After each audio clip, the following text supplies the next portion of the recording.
Well, it's probably your bedtime wherever you are. I've been on the phone with my sister.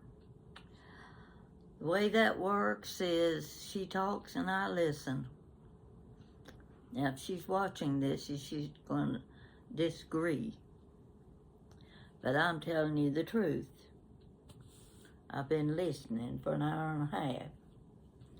Now, I'm ready to settle down, get my Dr. Pepper beside me.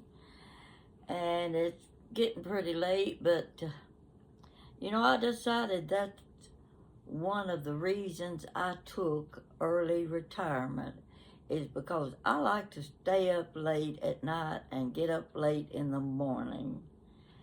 And the only way I could do that was to retire. And that's what I did.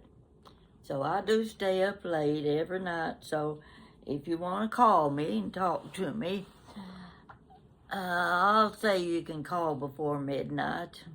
I don't know whose time it is, but in my time, Eastern Standard Time, you can call before 12 o'clock and we can have a nice little conversation, but I'm not going to give you my telephone number yet. So I went to Kroger today. Goodness gracious. I hadn't been out in a whole week. I wasn't about to go out because there were still icy spots on the sidewalks and streets, and I just didn't want to be out there in just almost zero weather. And tomorrow, would you believe, it's supposed to get up to 50 degrees. That'll be nice.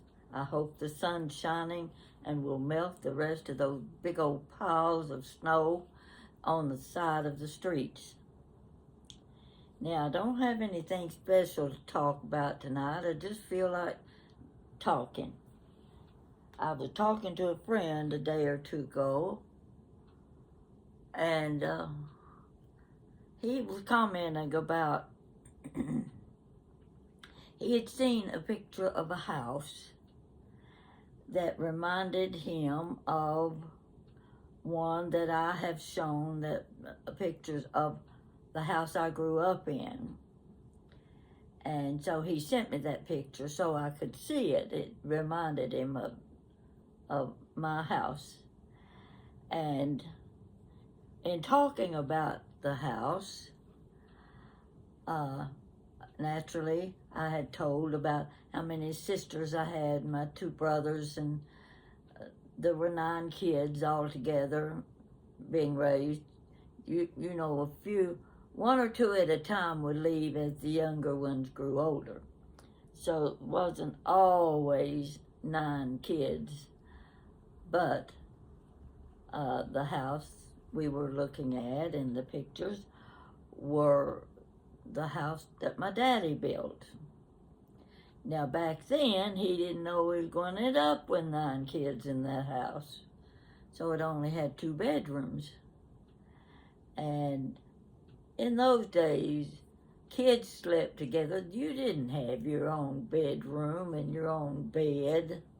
If you had a sibling, you slept together. Mainly because in the wintertime, it was cold. And you need that extra body warmth to keep you warm at night.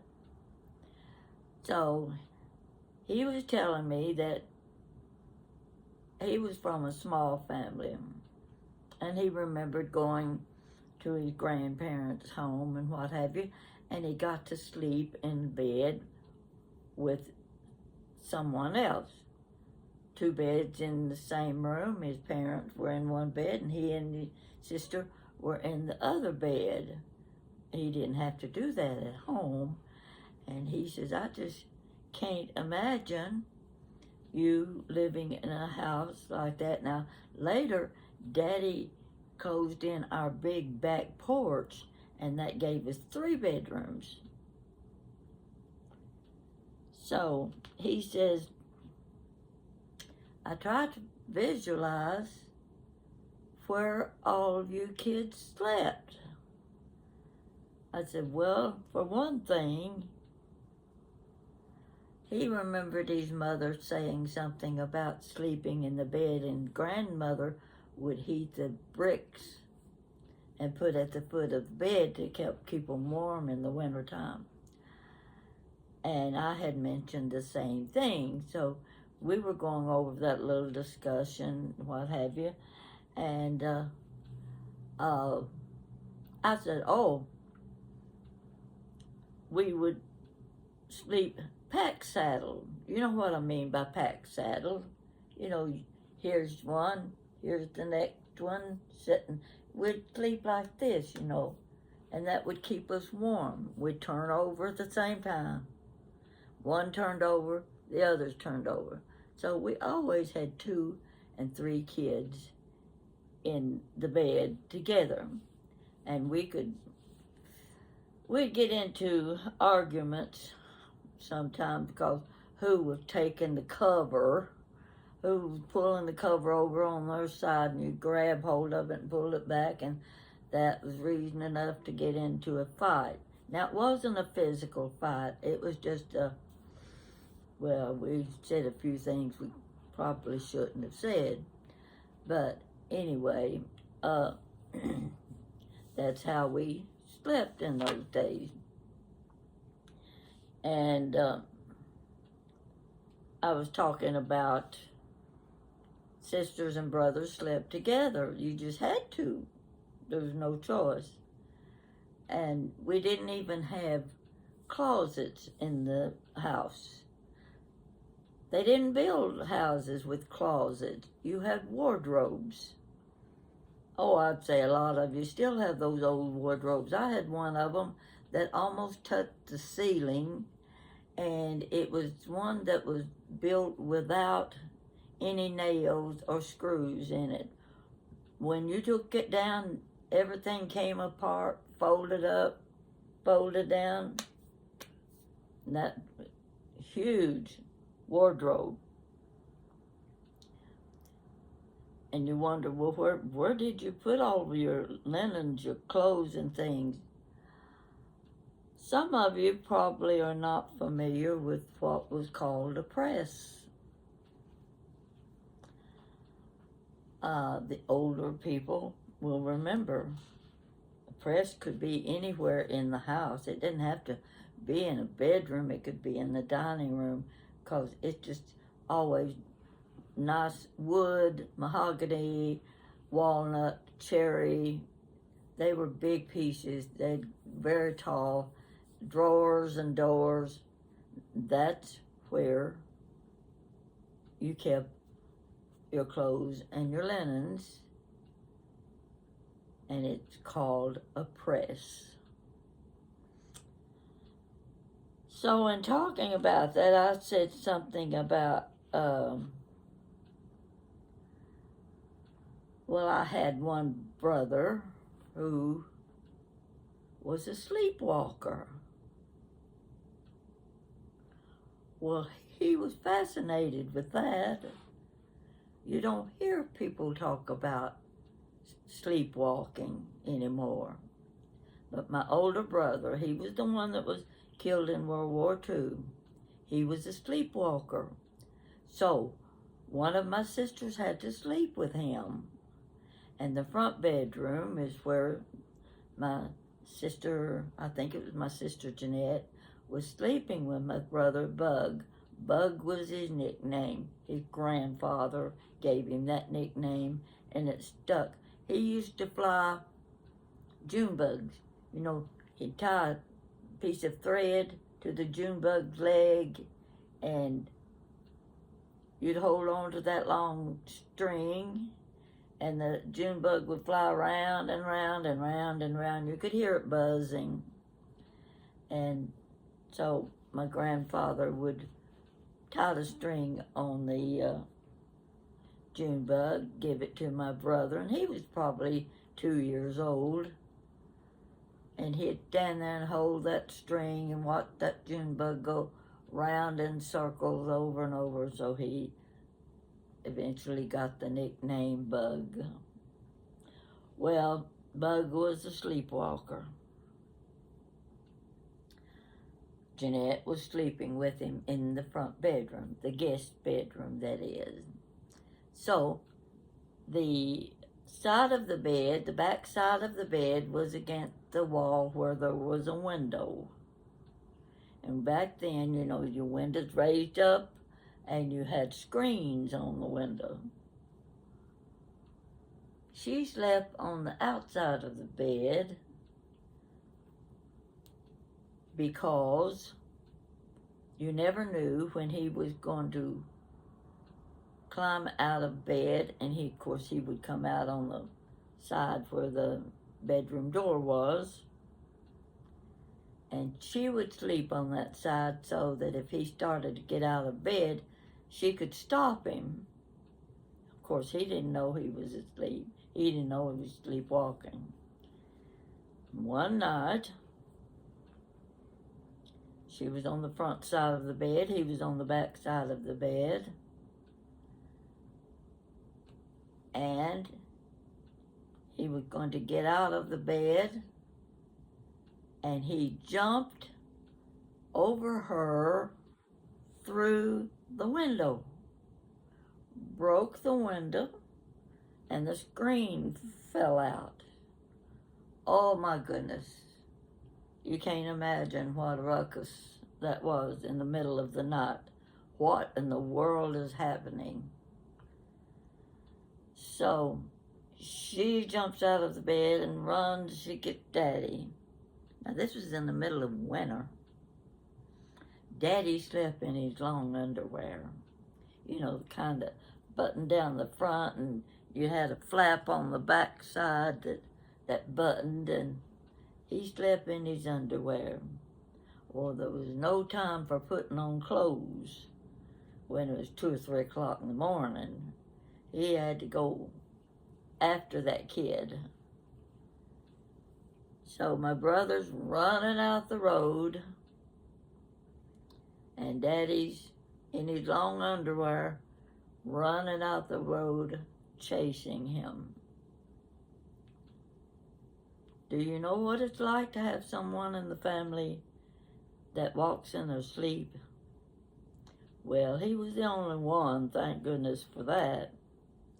Daddy catches up with him.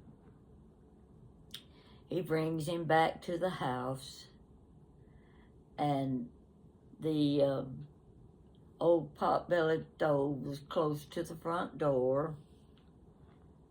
It was still hot from the coals that were in the stove, so Mama put him over back to the back side of the stove where she could get him warm.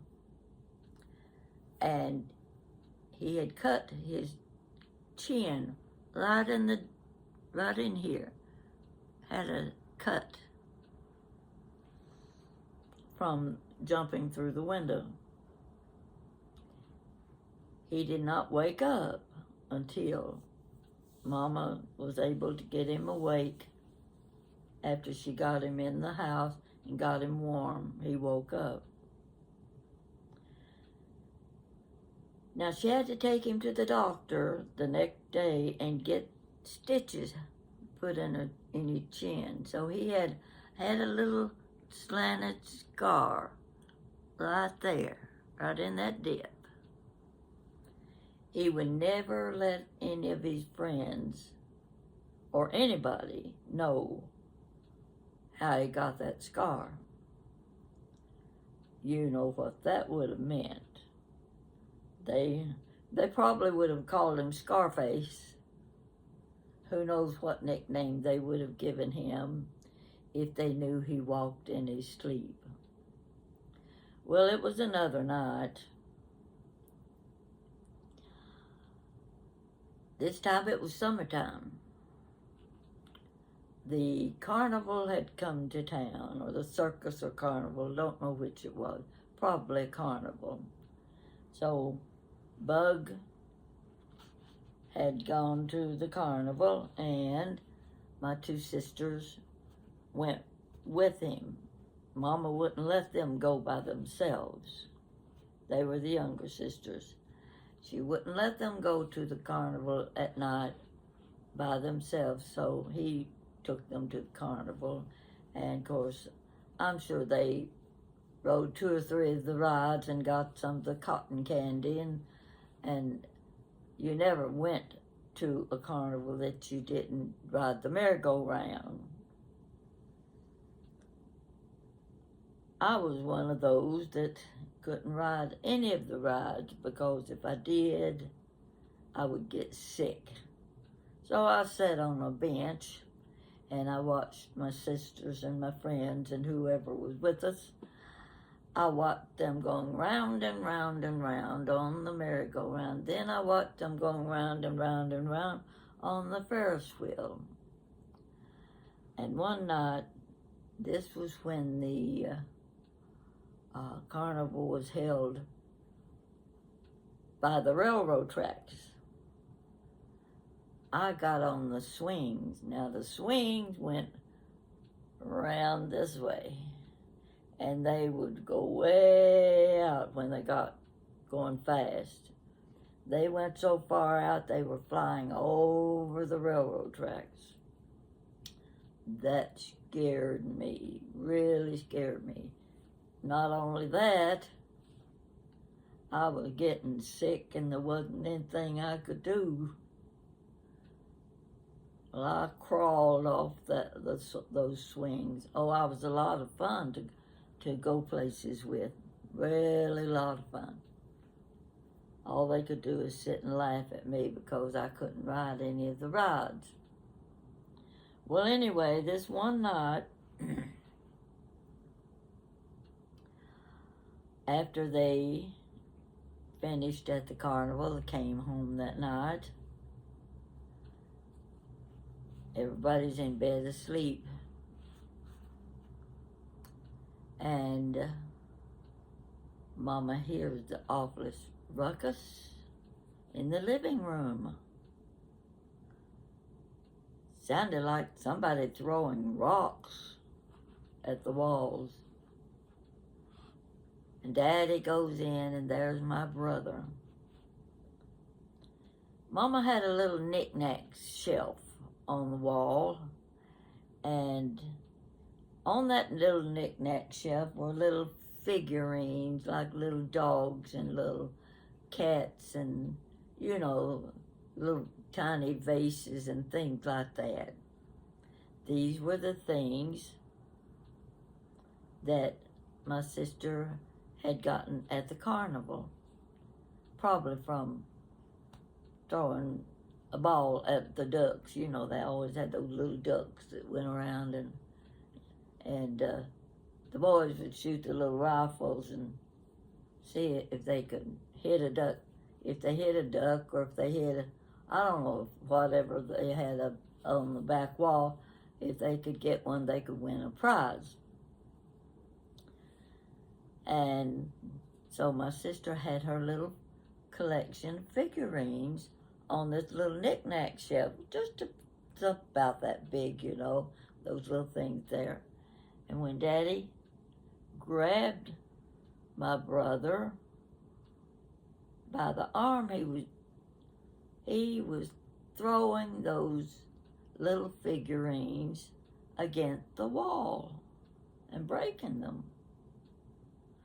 And Daddy grabbed him by the arm, and when he did, the arm went down and touched the pot-bellied stove, burned his arm.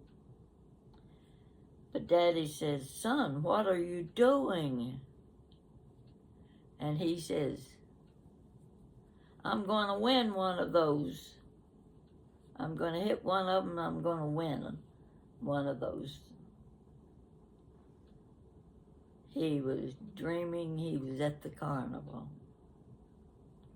And he was breaking my sister's figurines sitting on the little knick-knack shelf.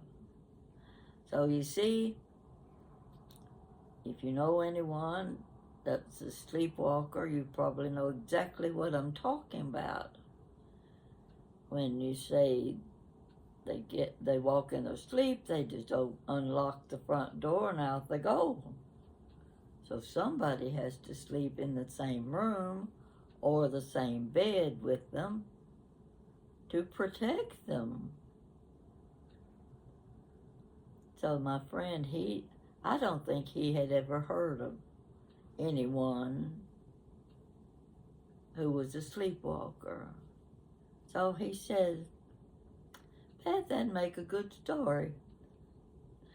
So here I am telling you the story of my brother with a scar on his chin, going to the carnival, jumping through the bedroom window. He's gonna win him one of those figures. That's what you get when you have a sleepwalker in the family. Now those are the stories that Mama told me. I never experienced any of those things because I was too young at the time. I wouldn't have known. So you might have a sleepwalker in your family too, and I'm sure if you do, you've got some stories to tell. So I'm going to look and see if I've got a note here that tells me if there's anything I've overlooked. There's always something I've overlooked. I've been thinking I need to get in the kitchen. Oh, I didn't tell you. I made onion rings last night. I thought, I can't do that to my viewers until I do it for myself. And Billie Jean told me what proportions of the milk and the flour and what have you to use for my batter. Well, my batter was a little bit on the thin side, but I used it anyway. And it worked okay. I'd have had more of the batter on the onion rings if I had added a little more flour.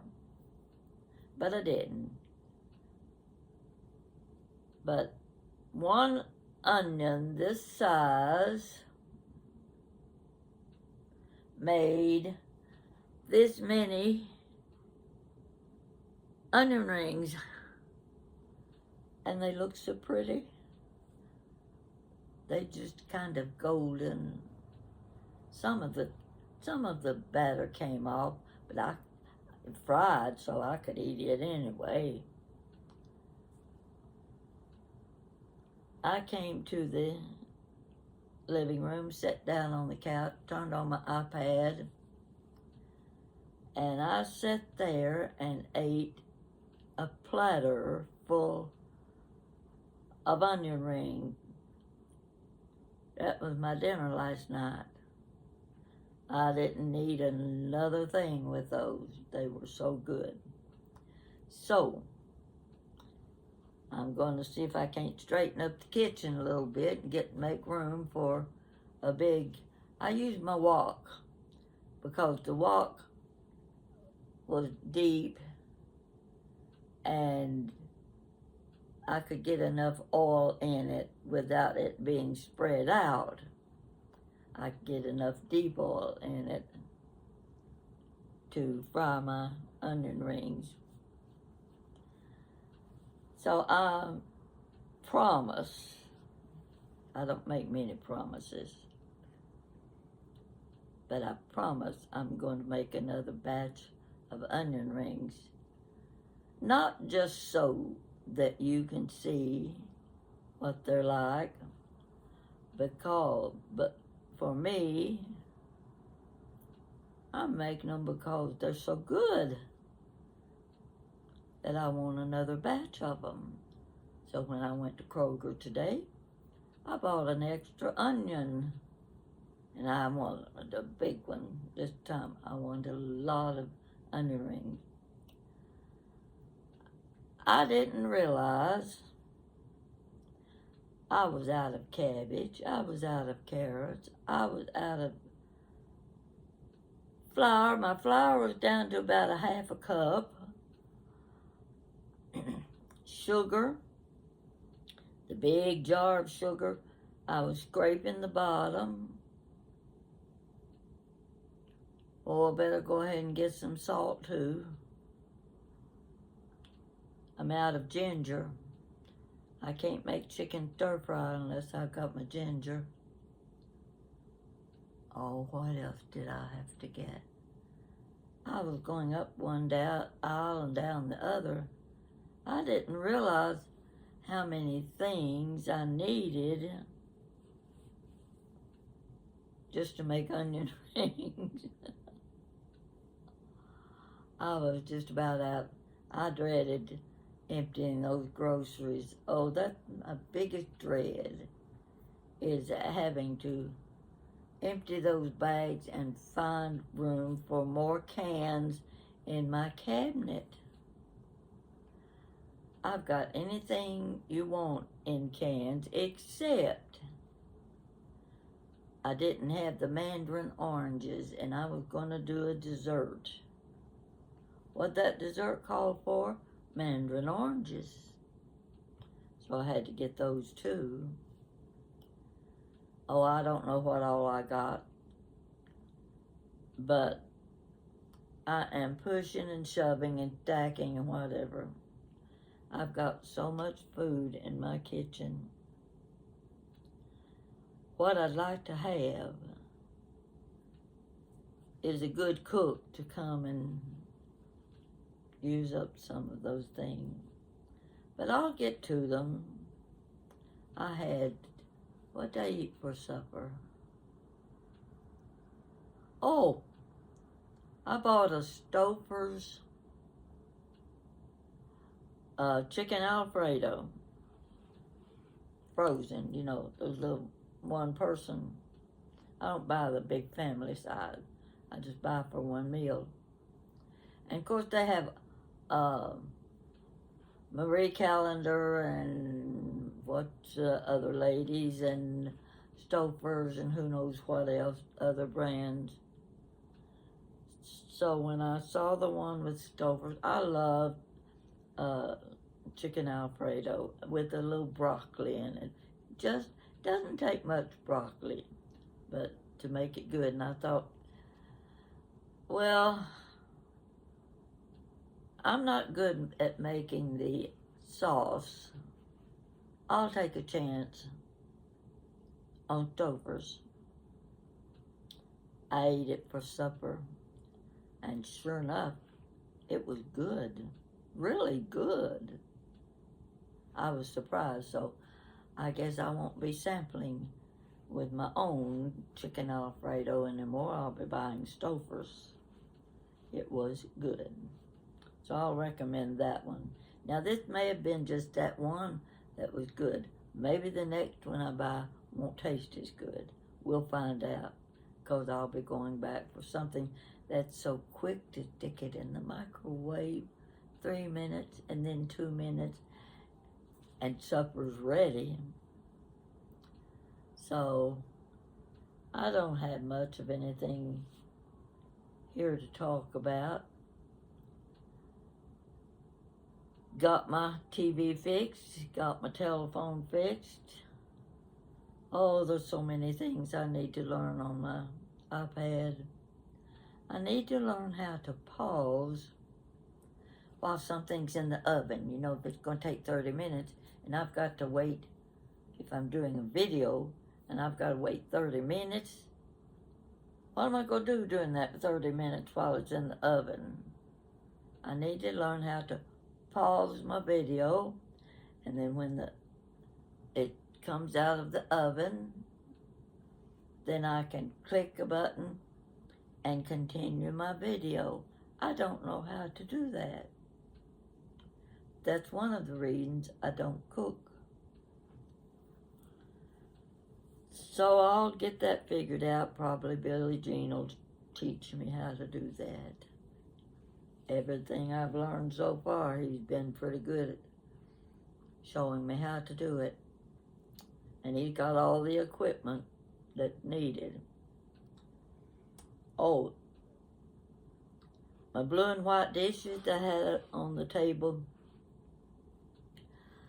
I couldn't do a new table setting until I removed those dishes from my dining room table.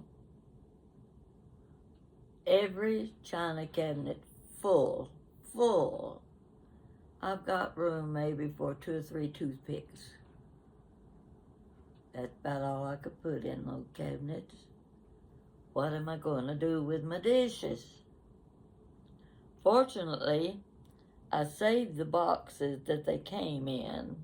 They were all packed in the boxes. So I spent about 30 minutes wrapping piece by piece by piece, filling up 2 big boxes of my blue and white dishes. Now I have to find a place to store those 2 boxes. And don't say put them under the bed, because they won't go under my bed. My bed's one of those Tempur-Pedic beds that raises up and down, at the foot and the head and what have you. And the frame of it covers the whole space under my bed. I don't have room to put dishes there. So they're waiting underneath the dining room table for me to figure out what I'm going to do with them so that I can do a new table setting for Valentine's Day. And Valentine's Day is going to get here sooner than you think. So that'll be one of my next videos. I've been watching Grandma Lois. I've been watching Billy. I've been watching a few new ones. And some of them just kind of get on my nerves. But there are some really good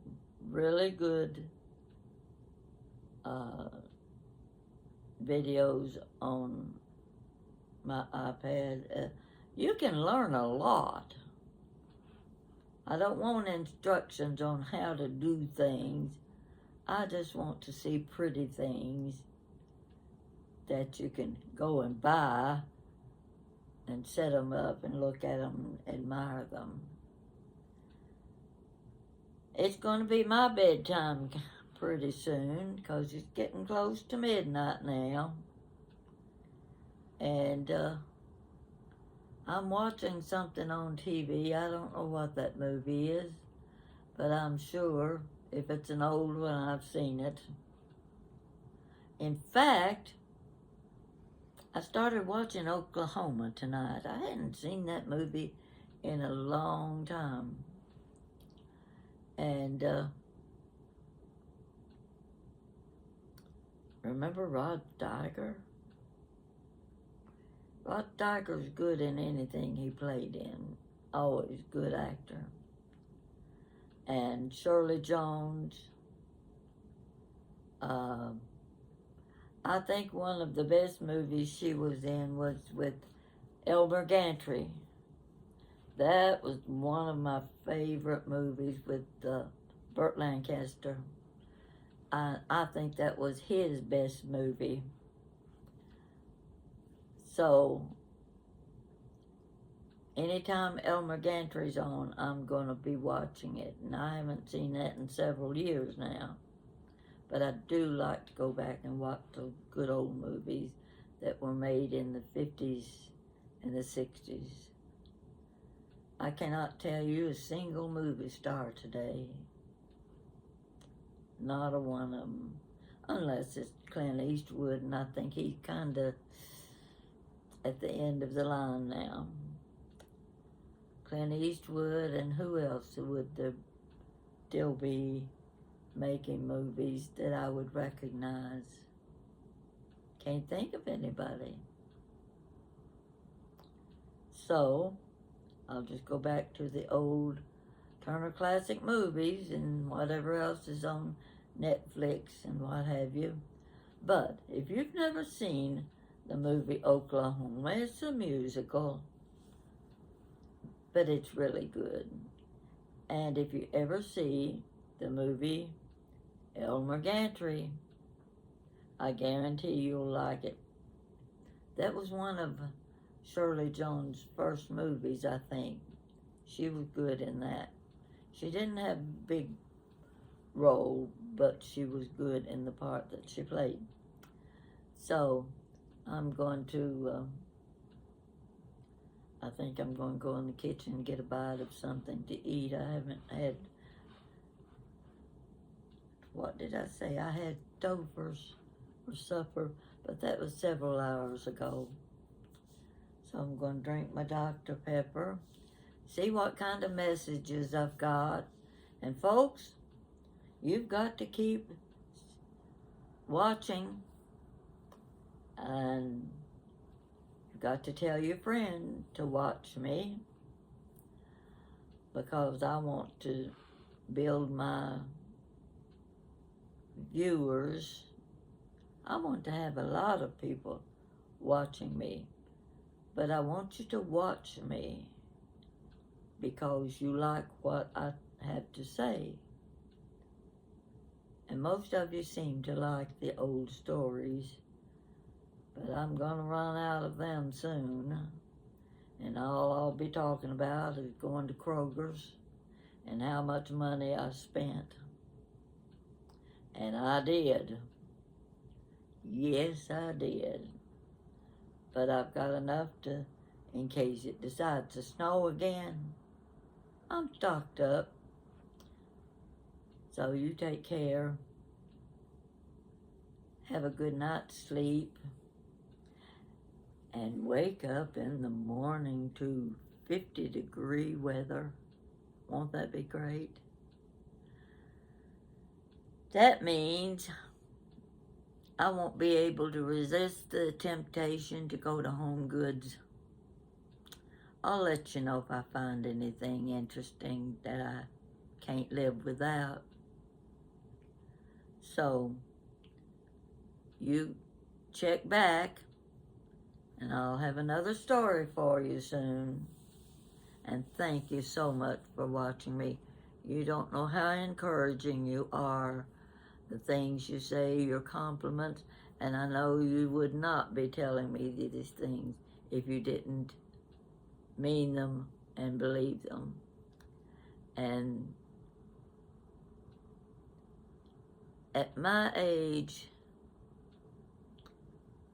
any little thing you say or do can be encouraging, because you just don't have much to do anymore. You don't have those big projects you used to work on all the time. You have no reason to make things.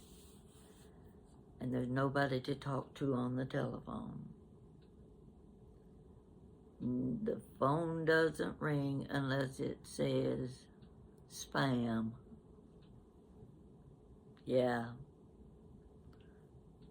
Spam. I've had 2 spams today. But that lets me know my phone's still working.